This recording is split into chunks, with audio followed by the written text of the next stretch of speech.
Prosecco sia un valore per le nostre produzioni, diciamo, dobbiamo difendere la capacità dei territori del Veneto, del Venezia Giulia, di produrre il Prosecco non solo. Oggi abbiamo incontrato sia associazioni di categoria che singoli imprenditori agricoli del Friuli Venezia Giulia, in particolare della zona del Pordenonese. Abbiamo scoperto o riscoperto molte eccellenze che vanno difese. C'è preoccupazione per la burocrazia, in particolare in agricoltura. Noi faremo tutto il possibile per limitare l'impatto che la burocrazia ha sulle imprese agricole italiane e del Friuli Venezia Giulia. Alcuni strumenti li stiamo implementando, credo che bisogna essere molto incisivi su questo punto, perché la burocrazia spesso taglia fuori gli imprenditori onesti e tiene dentro gli imprenditori disonesti, e coincide troppo spesso con un lavoro buttato via in qualche modo per gli imprenditori. Le ore passate a riempire moduli sono ore sottratte all'attività imprenditoriale, quindi non possiamo accettare.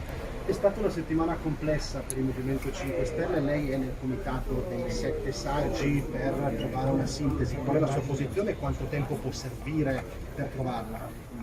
Cercheremo di essere brevi, ma ovviamente il tempo necessario ce lo prenderemo tutto, non do indicazioni di tempi e su tutto il resto in questo momento siamo in totale silenzio stampa, stiamo lavorando per trovare le soluzioni. Non c'è un po' il rischio di avere correnti un po' come è capitato nei partiti tradizionali? No, il rischio delle correnti nel movimento non c'è mai stato e non ci sarà mai. Per quello che riguarda lei invece elezioni locali che ci saranno nei prossimi mesi in Friuli Venezia Giulia, crede che questo possa essere un problema per appoggiare i candidati? No, non lo è assolutamente. A Pordenone è un percorso molto virtuoso, è nato da molti mesi, dando ottimi risultati e lo si percepisce anche girando. Bernardini è candidato sindaco di molte forze politiche del campo, diciamo, del centro-sinistra, se vogliamo chiamarlo così.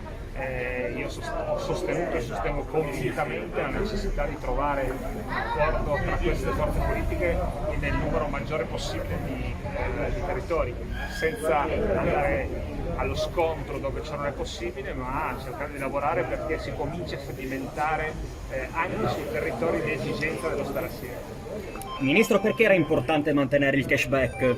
Era importante perché è una misura che ha funzionato, ha dato effetto anche dal punto di vista delle entrate tributarie, ma soprattutto aveva come finalità quella di consentire ai cittadini di avvicinarsi allo strumento elettronico che poi è utile per altri servizi che la pubblica amministrazione fornisce, cioè l'incremento della presenza dell'app Io su tutti i telefonini degli italiani è legato al cashback come elemento civetta in qualche modo, ma poi attraverso quella piattaforma si possono fornire servizi ai cittadini. Per questo noi chiedevamo che venisse mantenuto. Non ci sarà per questi 6 mesi, ne valuteremo gli effetti in modo più preciso. Io sono convinto che poi non solo si ripeterà da gennaio in poi, ma verrà reso quasi strutturale. Ieri sera io non ho mai fatto post sull'Italia del calcio, non perché non seguo, ma la seguo come tutti gli italiani, però non esiste solo il calcio e il basket è per me lo sport più bello. Grazie. Non per niente mi allenavo. Ciao. Ecco perché è incalzante con le domande. Facciamo vedere tanto alla nostra stesso. Scusate.